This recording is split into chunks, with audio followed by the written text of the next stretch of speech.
Okay, good afternoon. Aton Bible study yan continuation ini part 1 kay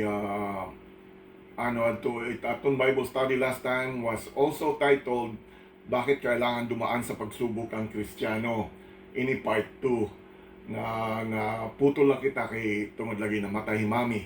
Okay? So, before kita magtikang, mag-pray anay kita. Let's pray. Panginoon, salamat po sa araw na ito. Thank you po for gathering us to study your word today. We ask for your wisdom and understanding, O Lord. And buksan niyo po ang aming mga puso at isipan ngayon para maunawaan namin ang gusto niyong ituro sa amin. And may your presence guide our discussion, and may everything we learn draw us closer to you today. In Jesus' name we pray. Amen. So yan na, mag-study kita about heaven. Ang sarap kasing pag-usapan ng langit. Why? Kasi bilang Kristiyano, yun ang future destination natin. Langit aton finish line. Kaya natural lang na isipin natin, ano kaya makikita natin pagdating natin doon? Ano kayang gagawin natin pag sa langit na kita? So dito, sa Book of Acts, kwento ini ng isang tao na nakasilip sa langit at nakabalik dito sa lupa. Si Apostle Paul ini. Bagan, gintagan ni Paul ng sneak peek ng glory na darating. Nakita niya kung ano itporma ng heaven. So didiha Acts 14 verse 8. Umabot hira Paul o Barnabas ha Listra. Itong Listra, Gutierrez ini na province sa Galatia, which is now part of modern Turkey. Medyo rural siya compared to bigger cities like Antioch or Iconium. Ang mga tao dito sa Listra, karamihan mga hintel, Gutierrez Hudyo. Isa pa, mga tao dito, ginwo-worship nila ira mga Greek or Griko na mga gods. Madaming klase ng gods nira. His Zeus or Zeus, hiya it God of all gods nira.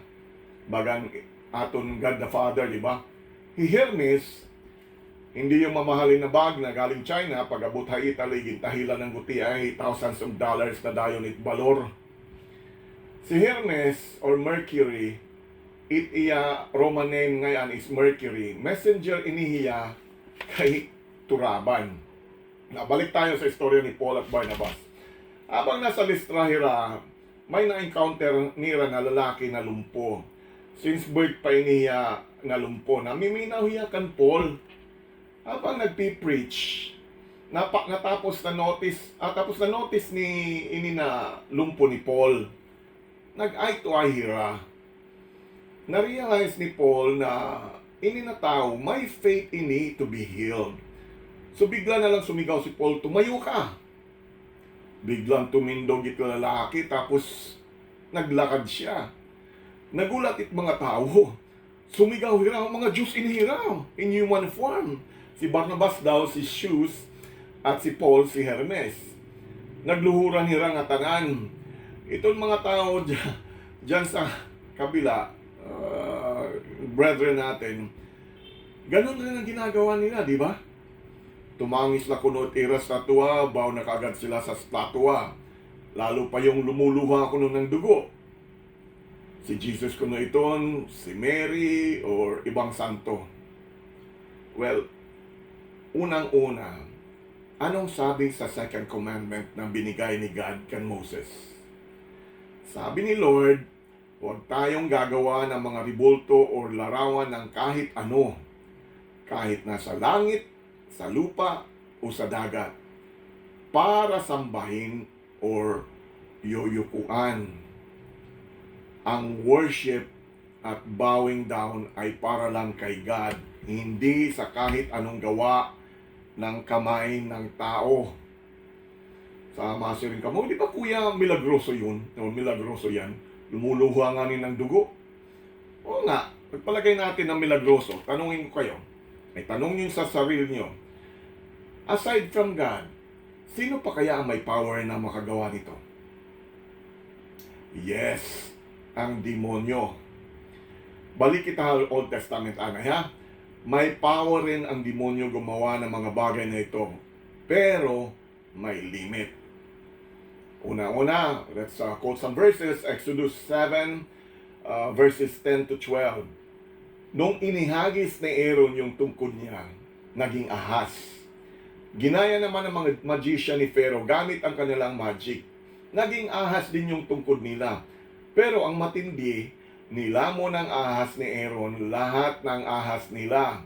Now, continuing kita din here, Exodus 7, verse 22, nasiring, nung ginawa ni Moses na dugo ang tubig sa Nile River, ginaya rin ng mga magician ng Egypt gamit yung mga secret magic nila. Nagkulay dugo din yung tubig, ha?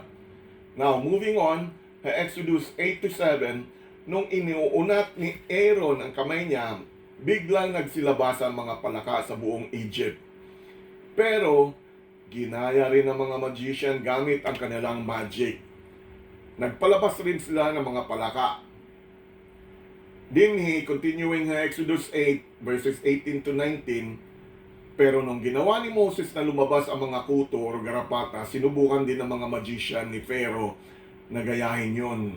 Pero, warahira umubra, bigo sila. Hindi nila kaya. Kaya sabi nila kay Pharaoh, ininagod ang daliri ng Diyos. Sabi ng mga magicians ni Pharaoh, agi, di rin na namon ini kaya. Okay? Big time magic na good iton. O ini. Meaning, may hangganan ang power ng demonyo. So alam natin na may power ang demonyo, okay? Kaya, ayaw ka mo pataka-taka o challenge sa demonyo or kung Satanas himself kay matatalo kayo. When temptation comes, who you gonna call? Ghostbusters? No. Call on the Lord. Magsiring ka, Lord, alayon daw pag-abri kay nasulod na liwat it demonyo akon ulo.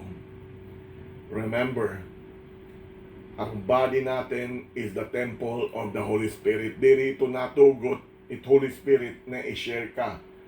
Iya ka la. So when temptation comes, call on the Lord or quote, mag-quote ka mo ng scriptures like, get thee behind me, Satan, or sa Tagalog, Satanas, wag kang dikit-dikit anay o social distancing anay kita. Or i-rebuke niyo, di ba? Nawawala na ata ako. Anyways, maybe next time we'll talk about temptation ha, itong Bible study. Dahil sa milagro, yung mga tao mag-aalay sana ng sacrifice para kan Paul at Barnabas. Kaya akala nila mga Diyos sila. Dali-dali Paul na pagsaring, huy, wag, tao lang kami. Ang totoong dapat yung sambahin ay ang Diyos na nasa langit. Pero ito ang nakaka-amaze. Magugulat ka talaga. Kahit good news itdarani mo, nakaka-experience ka pa rin o naka-experience pa rin nila ng grabe na opposition. Sino to opposition? Mga religious leaders. Sa verse 19, may mga Hudyo galing Antioch at Iconium na dumating. Nauto nila yung mga tao, kaya biglang lumaban ang crowd kay Paul. Binato siya hanggang sa akala nila patay na. Tapos, hinilan nga palabas ng bayan si Paul. Pero nung nagtipon yung mga believers sa paligid ni Paul, bumangon si Paul at bumalik pa nga niya poblasyon. Grabe dedication ni Paul. Ang tao minsan fickle. Sang oras sinasamba ka nila, nasunod na oras naman binabato ka na. Dahil lang may mga outsider na nanggulo. Naalala ko tuloy yung Bible study natin last time. Yung triumphal entry ni Jesus ba, sakay ng donkey papuntang Jerusalem. Nasa labas pa lang siya, gindadayig yan ng mga tao, Hail to the Son of David! Hail to the Son of David! Tapos, sila rin pala yung magpapako kay Jesus Christ sa krus. Nasir Shagitira. Crucify him! Crucify him! Di ba may similarity? Ay nakita. Ang dami kong segue. Reminder sa atin, pag gumagawa ka ng gawain para kay Lord, siguradong may opposition yan. Hindi laging palakpakan na makukuha mo, minsan batikos at bato pa. Madalas, gintatarget kita ng demonyo this way. Number 1, outward attack or physical tulad ng pagbato ni Rakan Paul. Number 2, the way na umatake ang demonyo sa atin ay through pride. Okay, start kita outward attack. Katulad ng ginawa nila kay Paul na binato siya at hinila palabas ng city. Bakit ba inaatake tayo ng mga tao dahil sa faith natin? Bakit may mga nag-o-oppose sa beliefs natin? Bakit parang gusto nilang i-cancel yung message natin ngayon? Simple lang sagot niya mga kapatid. Kasi tayo yung bright lights sa masirum na mundo. Baka kita mga asin na pag tumama sugat, mahapdi sa iba, pero totoo at kailangan natin gawin. Sabi nga mismo ni Jesus sa John 15, kung kinamumuhian kayo ng mundo, tandaan niyo, ako muna ang kinamuhian nila bago kayo. Kung kabilang kayo sa mundo, mamahalin nila kayo. Pero dahil pinili ko kayong hiwalay sa mundo, kaya kayo kinamumuhian. Sabi pa niya, kung ako nga na-persecute, kayo din mapipersecute. Pero tandaan natin, siguraduhin lang natin na pinipersecute tayo dahil tama ang ginagawa natin para kay Jesus Christ, di ba? Kasi minsan, yung iba na Christians, napipersecute hindi dahil sa faith nila, kundi kasi weird sila, nakakainis, or bastos magsalita. Huwag niyong gawin yan. Okay? Sabi nga sa Bible, sa Matthew 5:10, blessed are you kapag pinipersecute kayo dahil sa righteousness. Ibig sabihin yan, okay lang kung inaaway ka kasi tama ang ginagawa mo kay Lord. Pero kung inaaway ka kasi bastos ka or offensive ka, ibang usapan na yan, di ba? Like for example, sakay ka ng banban. Tapos habang lumilipad ang banban, sinasabayan mo ng pagtanong sa iba na pasahero, mga kasama, save na ba kamo? Kung madisgrasya kita yan na, sigurado ba kamo na mahilangit kamo? What do you think magiging reaction nila? Maano nila, di ba? Magagalit sila. Ang iba, grabe na nga kapot kung saan-saan para kay just in case madisgrasya, di ba? Kaya nalupad na sa rakyan, overtake dito, singit doon, mga kamuti mang good gihapon. God look good. So wag ganun. Mag-pray ka na lang ng tahimik para sa safety niyong lahat. Na sana, from Dulag to Tacloban, maabot niyo in 5 minutes lang. Just joke lang. Number 2, the way na umatake ang devil is sa atin is sa ating pride. Una, susubukan niyang pigilan ka, katulad ng mga apostles na binato at tinatake. Pero pag hindi ka napigilan o nagpagamit ka pa rin kay Lord, minsan iba na ang taktika niya, ang pag-atake niya. Papalakpakan ka ng tao at sasabihin ng devil, wow, ang galing mo tol, para kang Diyos, you're the man, okay? Minsan naman, sasabihin ng devil, walang kwenta ka. Hindi ka pwedeng gamitin ni Lord. Pero anong sabi ng Bible sa 1 Corinthians 1:27? Sabi dito, God uses the foolish things to shame the wise. Pinili ng Diyos ang itinuturing ng mundo na walang kwenta para ipahiya ang marunong. At pinili niya ang mahina para ipahiya ang malakas. Si God, minsan ginagamit niya yung mga tingin ng tao na walang alam, mahina, o yung walang dating para ipahiya yung mga nagmamagaling at nagmamayabang. Pinapakita niya na hindi kailangan maging sikat, matalino, o makapangyarihan para magamit kaniya.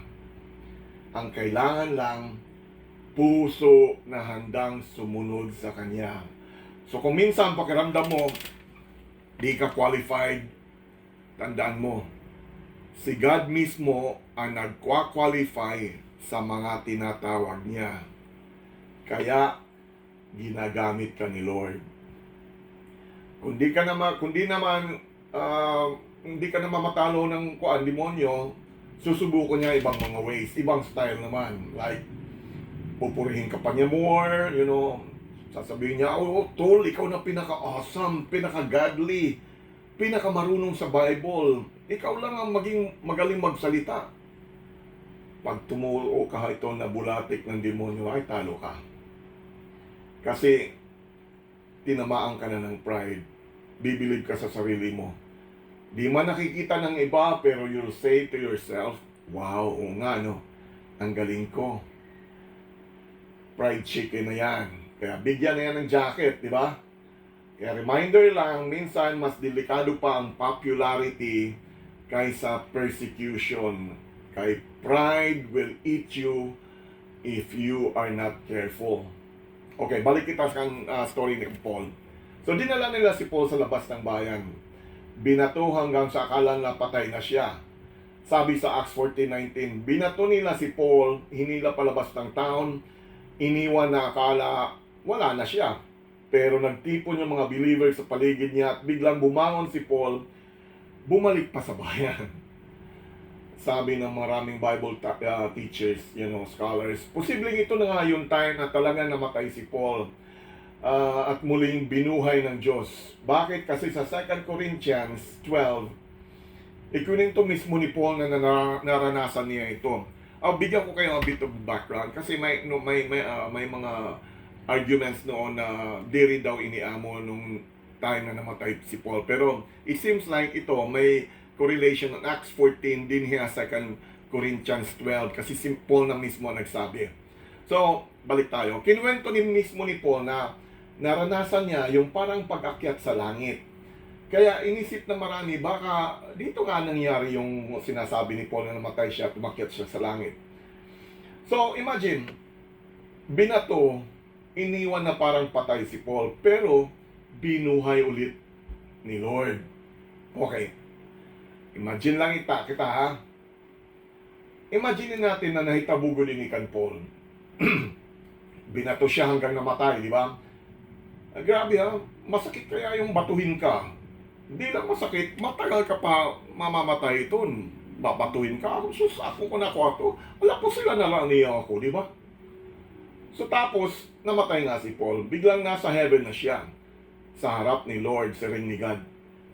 Paul, welcome, tuloy ka anak ko. Well done, my good and faithful servant. Tapos sa ring ni God kan Paul, Doy, may dako good news and may dako bad news para imo. Mabalik ka ani hadulag. Ha? Sagot ni Paul, kaya no Lord? May mga believers dito na nagpipray sa imo yana sa patay mong katawan na mabuhay ka ulit. At gusto ko rin na bubalik ka kasi may papagawa pa ako para sa imo or sa imo. Sagot naman ni Paul, Lord, ayaw gad paminaw hira kay mga sinners adto hira. Pero sabi ni Lord, hindi Paul. Gusto ko talagang ibalik ka kay may mission ka pa. Si Paul talaga begging na, Lord, ayaw ko na pong bumalik sa earth. Please lang. Siguro, iba sa inyo naghahanap ko, ito na dialogue, wala man din ini. Okay. Sirin ko lagi, imagine la iton. Pero ganito yan, tandaan niyo to. Wala ni isa sa langit yan na kung papipiliin, gugustuhin bumalik pa dinhi haton kalibutan. Kaya wag nating kaawaan yung mahal natin sa buhay na nasa heaven na. Mas dapat tayong kaawaan kasi aanhi pa kita hamasamok na mundo natin ngayon. Minsan may mga okasyon ka, birthday, o may regalo ka nakuha, tapos iisipin mo, hay, kung naanhila unta si yung loved one mo, di ba? Pero isipin mo rin, sila ngayon, nasa presensya na ni God, kasama mga anghel na maawit. Believe me, mas okay sila doon.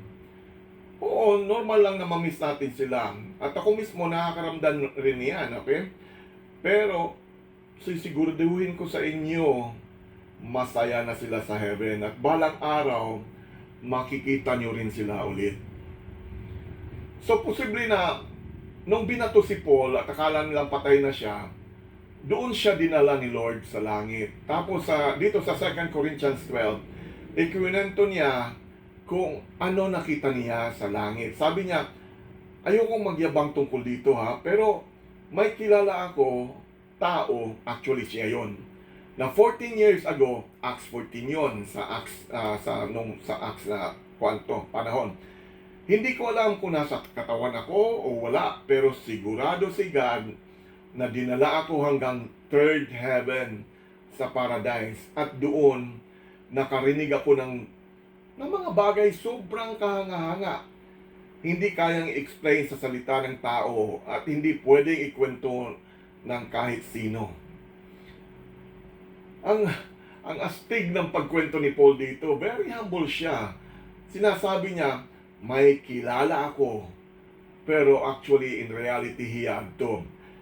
Ang hirap kayang di mo ipagyabang yung na-experience mo na mismo ang heaven, di ba? Siguro kung ano ko yun, nako, hindi lang alam ng buong dulag, alam ng buong mundo. Ipi-Facebook ko pa ito. Si Paul mismo naka-experience ng heaven. Pero I noticed, wala niya gumawa ng libro tungkol na experience niya. Wala nga ni movie para makita unta dayo nato na Netflix or na YouTube, di ba? Nothing in detail. Sabi pa nga niya, yung narinig ko, hindi ko kayang i-explain sa inyo. Kaya ako, medyo skeptical ako sa mga taong nagsusulat ng libro at nagkukwento ng kung ano-ano raw nakita nila sa heaven. Hindi ko sinasabing imposible ha. Pero ang only sureball ng source tungkol sa afterlife ay ang Bible. Itong ginahahawakan nyo yan na. Yun ang pwede nating pagkatiwalaan. Hindi kung ano-anong istorya. Siguro, nagulat kayo nung sinabi ni Paul na dinala siya sa third heaven. So mapakianak mo, kuya, ilan nga ang heaven? Okay? So dito, may mga babanggitan na verses to show you about the heavens. Ang first heaven, makikita niyo yan if you turn your Bible sa Psalm 19:1 or sulat ni Hilton para may review niyo. Sa Psalm 19:1, amo ito nakikita natin sa langit. Yung ulap, hangin, atmosphere. Ang second heaven naman, makikita niyo yan sa Genesis 1:14 to 17. Outer space yan. Planets, stars, galaxies. And lastly, ang third heaven, sa 2 Corinthians 12:2 to 4, amo iton ang dwelling place ng Diyos. Yan ang future home ng lahat ng mga believers naton. Diri ini napasabot na harayo ini na lugar ha. Posible na mas malapit ito kaysa akala natin. Ibang dimension lang. Sabi ni Jesus, I go to prepare a place for you. Ibig sabihin, ang langit ay prepared place para sa mga prepared people. Kaya lahat ng pinagdadaanan mo ngayon, good man o bad, in preparation yan para sa malaking bagay. Now, if you want to turn your Bible sa Romans 8:28, Romans 8:28, sabi dyan, all things work together for good to those who love God and are called according to His purpose. Alam natin na sa lahat ng bagay ay gumagawa ang Diyos ng mabuti para sa mga nagmamahal sa Kanya. Sila yung mga tinawag ng Diyos ayon sa plano niya. Pero may continuation pa yan sa verse 29. Sabi sa verse 29, whom God foreknew, He predestined to be conformed into the image of His Son. Kilala ng Diyos ang mga pinili niya at binukod niya sila para maging katulad ng anak niya. Aram ni God kung sino ang mga natuuha iya anak. Sa John 10:27, kilala ng aking mga tupa ang boses ko. Kilala ko sila at sumusunod sila sa akin. Okay? Now, idolagify natin ito. Pasabutin ni na passage sa Romans 8:28-29. Lahat ng pinagdadaanan mo, problema, sakit, tagumpay, blessing, training ground yan. Ginagamit ni Lord yan para baguhin ka at palambutin ang puso mo at turuan kang magtiwala sa Kanya para maging mas katulad ka ni Jesus. Yun ang big picture dito. So kung minsan hindi mo makita kaagad yung good sa situation mo, huwag kang magdismaya. Ang good na turo ng Romans 8:28, dire lang yan yung maayos ang sitwasyon, ha? Kundi pati na yung ikaw mismo ay nagiging mas Christ-like. Take for example, dinhi sarap. Sa simula, sort of combative pa ako. Hindi yung nakikipag-away ako, physical. Pero as this case drag on, I learned to entrust everything to God. Ginpipray ko ito every day. Ito na lugar, maski niya. But of course, nagre-research gihap ako kung ano't maigi kong buhaton. So I have an attorney to help me out with the situation, with strategies. I already see the positive in this current negative situation. But I'm learning to be patient. God has given me calm and peace. What always rings in my head are these words. Vengeance is mine, says the Lord. Remember sa last Bible study natin sa Acts 14, through many tribulations, we enter the kingdom of God. Hindi lahat ng suffering ay masama. Yung mga pagsubok na pinagdadaanan mo ngayon, ginagamit ni God para gawin kang mas katulad ni Jesus Christ, ng anak niya.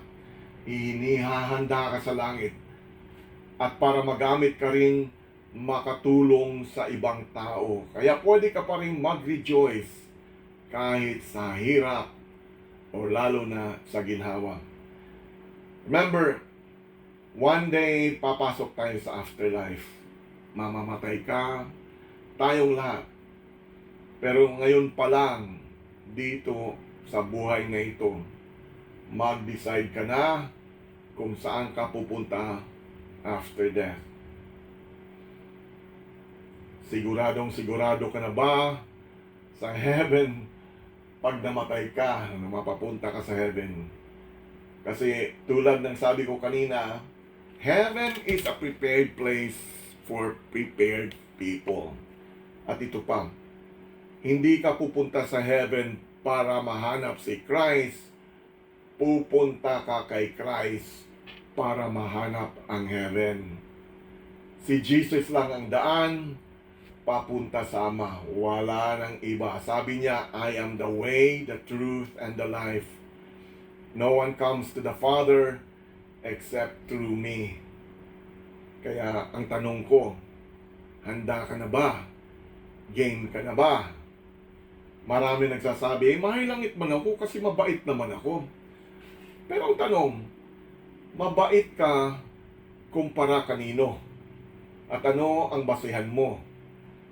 Ang totoo, kahit gaano ka pakabait, hindi sapat para makapunta ka sa langit.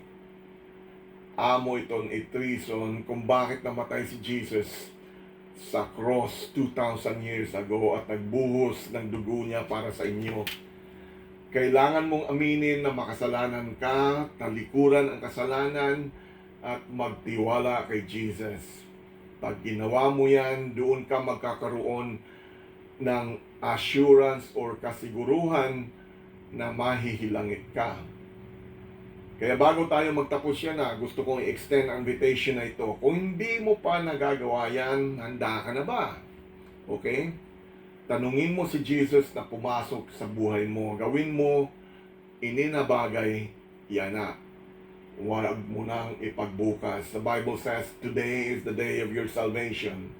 So as we close right now, I want to extend an invitation for you to get ready. Okay? For you to ask Jesus to come into your life. And if you've not done that this yet, do it right now. Do it here. Let's pray. Father God, thank you po for this Bible study. I pray, Lord, na nag-ugat ang mga tinuro nyo ngayon sa lahat and they will apply it sa buhay nila. Lord, nakikita nyo ang puso namin. Katukin nyo po ang puso ng someone here na may doubt pa sa kanyang salvation. Hindi pa siya nakakasiguro na pag namatay siya, mapapahilangit po siya. So we ask that you knock at the door of their heart and for them to usher you in.